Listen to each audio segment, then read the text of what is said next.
میرا یہ سوال تھا جو مسیح دجال ہے وہ انسان ہے یا جنات ہے؟ اور کچھ لوگ کہتے ہیں کہ وہ ایک کنٹری ہے، جیسا اس کی جو نشانیاں ہیں کہ وہ ہوا سے تیز دوڑیں گا اور وہ ایک پوری دنیا پہ نظر رکھیں گا، تو ایسے ایک کنٹری ہے، ایسے کچھ لوگ کہتے ہیں. تو تھوڑا اس کے بارے میں تفصیل سے بتائیں. یعنی مسیح دجال کے تعلق سے سوال کیا؟ تو دیکھیے مسیح دجال جو ہے وہ حقیقت میں جو ہے ایک اصلی شخصیت ہے. وہ کوئی ملک یا کوئی مشین نہیں ہے. جس کو ایک زمانہ تھا لوگ بولتے تھے وہ مسیح دجال جو ہے اس کو ایک آنکھ کا تذکرہ نا حدیث میں بولتے تھے ٹی وی ہے، ایک سکرین رہتا اس کو. پھر ٹی وی ختم ہوتا بولے اے ٹی ایم مشین ہے، اس کو بھی ایک سکرین رہتا. پتہ نہیں کیا کیا ہے. پھر لوگوں نے حال میں ایک نیا پیش کر دیا تھا حدیث میں کہ دجال جب آئیں گا تو اس کے پیشانی پہ کیا لکھا ہو رہے گا؟ لفظ لکھا ہو رہے گا کافر. ہر پڑھا لکھا اور ان پڑھ اگر ایمان والا ہو تو پڑھ لیں گا، ہر پڑھا لکھا اور ان پڑھ ایمان والا ہو تو وہ لفظ کو پڑھ لیں گا. تو انہوں نے نیش نکالا امریکہ فرانس کا فیرے ہے، امریکہ کا اور فرانس کا فیرے کچھ بھی کرتے ہیں بولتے ہیں کہ امریکہ اور فرانس دجال. نہیں بھائی ایسا نہیں ہے. کسی ملک کا برا ہونا غیر مسلم ہونا دلیل نہیں اس کے ہر بار خراب ہونے دجال ہونے کے لیے. ٹھیک ہے، تو بہرحال بولے یہ کافی ایسا نہیں ہے اس کا معنی. وہ ایک شخص ہوگا، شخص حدیث کے اندر ہے. حدیث میں اس کے والدین کا تذکرہ ہے، اس کی ماں کا تذکرہ ہے، اور وہ پیدا ہوگا تو اس کی ایک آنکھ خراب ہوگی، انسان ہوگا مطلب دوسری آنکھ اس کی اچھی ہوں گی جس سے وہ دیکھتا ہوگا.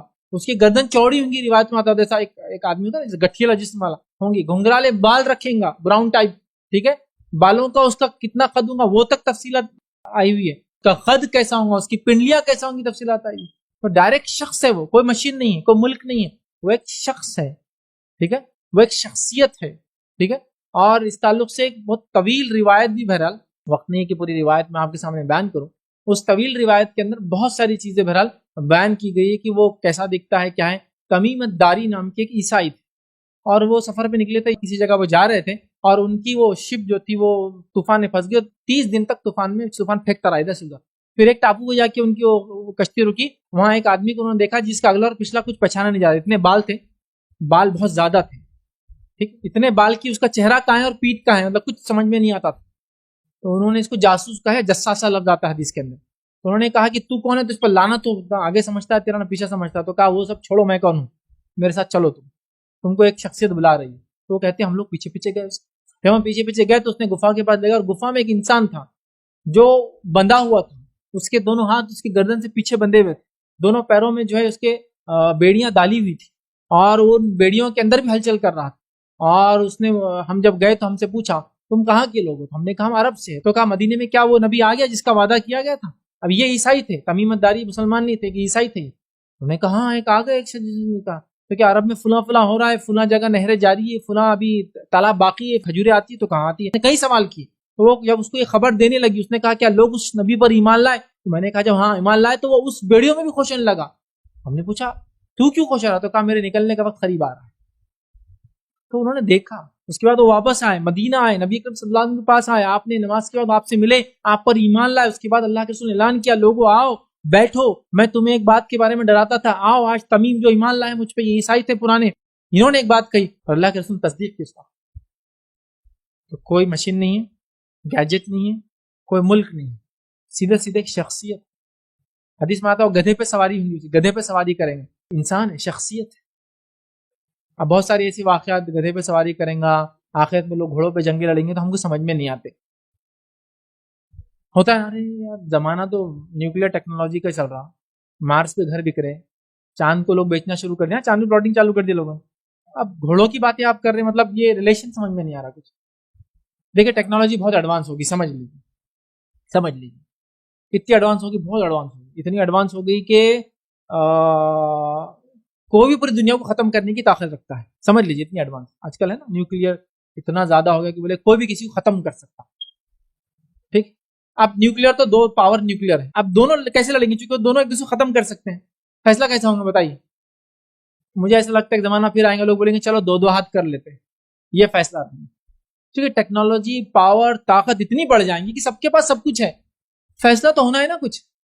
روبوٹ کے لڑنے سے تو فیصلہ ہونے والے، ادھر کا روبوٹ آیا ادھر کا روبوٹ آیا لڑ لی، جیت مانی جاتی ہے؟ نہیں مانی جاتی. امریکہ اپنی سب کچھ ٹیکنالوجی کے بارے میں سب کچھ ایڈوانسمنٹ ہونے کے باوجود ویتنام میں جنگ ہارا نہیں ہارا، ویتنام سے اس کو ذلیل ہو کر باہر نکلنا پڑا. اتنا سا ملک ہے، کسی لوگوں کو معلوم بھی نہیں ہوتا میپ پہ کہاں ہے.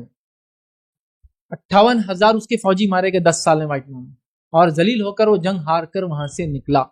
تو وہ ناصر بن گیا اتنا سا ملک اس کے لیے، اس لیے کہ وہ اوپر سے ٹیکنالوجی سے روبوٹ سے بم تو ڈال سکتا ہے، لیکن ریئل اتر کے لڑنے کا اس کی طاقت اور ہمت نہیں ہوتی، چونکہ جان ان کو سب سے پیار. جو لوگ آخرت پہ عقیدہ نہیں رکھتے نا، ان کے لیے جان ہی سب کچھ، ان کو اس کے بعد کچھ نہیں. اور جو لوگ آخرت پہ ایمان رکھتے ہیں نا، وہ بولتے یہ چلے جائے تو پھر سب کچھ کھل جاتے ہیں راستے. تو یہ ہوتا ہے دو ہاتھ. ہو سکتا ہے ٹیکنالوجی اتنی ایڈوانس ہو جائے کہ ہم جہاز آ رہا تو انٹرسپٹ کر لے کہ جہاز آ رہا ہے اس کو اڑا دے، ٹینک آ رہی تو ہم کو معلوم ہے فلاں ہو جائے، لیکن گھوڑا آ رہا نہیں معلوم ہو سکتا. میں زمانہ ایڈوانس اتنا ہو جائے کہ ان کو چھوٹی چیز سمجھ میں نہیں آ رہی کیا ہونا چاہیے. سمجھے نا، وہ حدیث میں دجال سے جب جنگ ہوں گی ان کے 10 سردار ہوں گے، اگر تم مجھ سے کہو تو ان کے میں گھوڑوں کے رنگ بتا سکتا ہوں، ہوگا پھر زمانہ تلواروں کا آ جائے. ابھی وہ سمجھ میں نہیں آتا. آخرت سے پہلے اللہ کے رسول صلی اللہ علیہ وسلم فرماتے سب سے اچھا سرمایہ کیا ہوگا انسانوں کا؟ بھیڑ اور بکری. آپ بولیں گے پیسہ سب کچھ ہے، آج پیسہ جیسی کوئی چیز آپ کے پاس نہیں ہے. آپ میں سے ایسے کئی لوگ ہیں جن کو میں جانتا ہوں جو ریئل منی یوز ہی نہیں کرتے ہیں. ریئل منی یوز ہی نہیں کرتے ہیں. ہوتا ہے نا ایسا. میں کئی زمانے سے والٹ نہیں رکھتا ہوں، بس والٹ ہے ہی نہیں میرے جیب میں، صرف 4 کارڈ ہے میرے جیب میں رکھے، والٹ نہیں ہے. کبھی کوئی کیش مانگ لے تو ساتھ والے سے مانگ کے دیتا ہوں، تھوڑا کیش دیجیے. کیش ہوتا ہے ایسا. آپ کے ٹریول ایسے، آپ کے کام ایسے لوگوں میں کہ اب آپ کو کیش لگتا نہیں. تو ہو سکتا آنے والے 20 سال بعد کی جنریشن کیش جیسی چیز بھی نہ دیکھے، وہ صرف کیا دیکھے؟ پلاسٹک کے ٹکڑے رکھے پورے یہاں سے وہاں تک. اور اس کی بعد کی جنریشن پلاسٹک کے ٹکڑے بھی نہیں دیکھیں گے، وہ چپ ڈال دیے گا آپ کی باڈی میں، خالی گزرے اور کام ہو گیا آپ کا، ہے نا. تو کیش بھی نہیں دیکھیں گے. تو گولڈ وغیرہ کرنسی بیک کوئی چیز نہیں ہونے والی ہے نا. لیکن ریئل ایسٹ کیا ہوں گا اس زمانے میں؟ جس کے بکریاں مالدار ہیں، اس کے ریئل ایسٹ ہوں گے. ابھی سے ہم جو لوگ دنیا جیتے ہیں نا، اس میں ریئل ایسٹ جیسی کوئی چیز نہیں ہے. ہم ریئل محنت کرتے ہیں، اس کے بدلے میں ہم کو کیا ملتے ہیں؟ ریٹرن میں ڈیجٹس اینڈ نمبرز ملتے ہیں. آپ کے اکاؤنٹ کے اندر 4 ڈیجٹ بڑھا دیے گئے، جن کی ویلیو ہے 9000 9000 ملے آپ. ٹھیک ہے، 9000 تنخواہ آ گئی. ایکچولی وہی 9000 آپ نے کبھی کیش نہیں نکالے، کارڈ سے اس کو اسپینڈ کر دیا، تو آپ نے ڈیجٹس لیے اور ڈیجٹس کو ایکسپینس کر دیا. تو آپ ریئل ایسٹ بیک، مطلب آپ کی تنخواہ ایکچولی بیک بائی ایسٹ نہیں ہے، یا تو کاغذ ہے اس کے پیچھے یا تو ڈیجٹ ہے اس کے پیچھے. لیکن قیامت سے پہلے ظاہر سی بات ہے ایسا بہت ہوں گا لوگ، کرنسی ختم ہو جائیں گی. ہو سکتا ہے سونا چاندی صرف نام کو شوق رہیں گے، کرنسی ختم ہو جائیں گی. تو ریئل ایسٹ کیا ہوں گا انسان کے پاس؟ بکریاں جن کے پاس ہوں گی نا، وہ مالدار ہوں گے، کیونکہ اس کے پیچھے بیکنگ ہوگی، اس کے مال کے پیچھے. آج ہمارے نوٹ کے پیچھے، کرنسی کے پیچھے بیکنگ نہیں ہوتی. ایک صرف وعدہ ہوتا ہے، promise to pay the bearer sum of dash rupees. صرف وعدہ ہے، یہ اس کی اصلیت نہیں ہے. اور جس کو 2 سال پہلے کا نومبر یاد ہے، وہ سب سمجھ سکتے ہیں کہ اس کی اصلیت کچھ بھی نہیں ہے. 500 اور 1000 کے ٹکڑے آپ کے جیب میں پڑے ہوئے تھے ایک بار نومبر میں 2 سال پہلے، جو بکری کو ڈالے بھی تو وہ بھی نہیں اٹھا رہی تھی اس کو. انسان تو ہاتھ ہی نہیں لگا رہے تھے اس کو، ہے نا. تو آپ کو چینج کرنا پڑا، تو یہ ویلیو تھی اس کی. لیکن ریئل کرنسی بیک ہوتی ہے کسی چیز سے، ایسٹس ہوتے ہیں اس کے پیچھے، اور وہ ایسا نہیں ہوتا کہ ڈوب سکتی ہے. گولڈ جیسا ہے، گولڈ ہے، وہ کبھی بھی ختم نہیں ہو سکتی. اس کی ویلیو، اس کی انٹرنسک ویلیو بولتے ہیں، ڈی ویلیو نہیں ہوتا. اس کی اپنی خود کی ایک قیمت ہوتی ہے ہمیشہ. سمجھ رہا؟ تو یہ جو آخرت سے پہلے ہوتا ہے نا، دجال وغیرہ وغیرہ، میں اس کو سمجھا رہا تھا. بہت ساری چیزیں آج سمجھ میں نہیں آتی، تو اس وجہ سے ہم مذاق نہ اڑا حدیثوں کا. میں نے کئی لوگوں کو دیکھا حدیثوں کا نعوذ باللہ مذاق اڑاتے، بولتے ارے یہ کیسی حدیث ہے، اب کون سا دنیا کا حصہ باقی ہے، اب کہاں چھپا ہوا ہوں گا وہ کیا آپ کا دجال. اب تو دنیا مل گئی ہم کو پورے، اب کون سا یمن کے اطراف میں باقی علاقہ جو نہیں ملا، سب مل گیا ہم کو.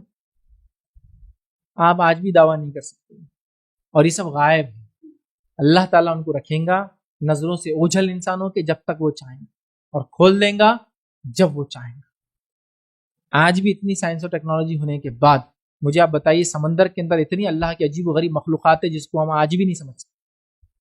آج بھی ہم کو نہیں معلوم. ایجادات ہوتی جا رہی ہے، ایجادات ہوتی جا رہی ہے. تو یہی ہوتا ہے. تو ہم ان چیزوں کو، وہ حقیقت ہے، دجال حقیقت ہے، یاجوج ماجوج حقیقت ہے، زمین سے نکلنے والا دابت الارض ایک جانور وہ حقیقت ہے. یہ سب حقیقی چیزیں ہیں جو ہوں گی. عیسیٰ علیہ السلام آسمان سے اتریں گی، وہ حقیقت ہوں گی انشاءاللہ عزیز. ٹھیک ہے، تو وہ سب قیامت سے پہلے کیے. تو وہ شخصیت ہے دجال، کوئی ملک بھی نہیں ہے، اور اسی طرح کوئی مشین وغیرہ بھی نہیں ہے.